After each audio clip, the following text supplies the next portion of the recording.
Hello! In this video, you'll see how to delete your Kahoot and how to restore it from trash if you delete it by accident. In your library, find Kahoot you want to delete. Click the three dots on the right side of the Kahoot's title. Open the More Options menu and pick Move to Trash. You'll see a notification. Confirm the deletion there too.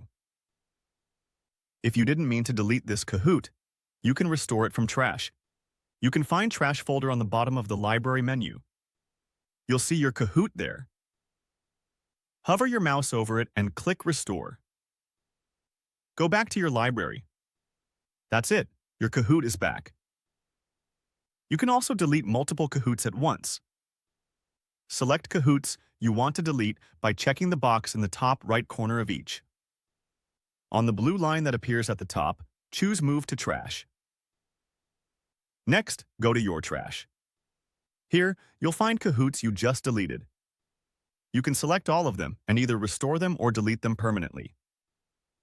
For more detailed information and additional specifications on how library trash works, including permanently deleting or restoring Kahoots, courses, and stories, please refer to our comprehensive guide linked in the video description. Enjoy Kahooting and follow for more video guides.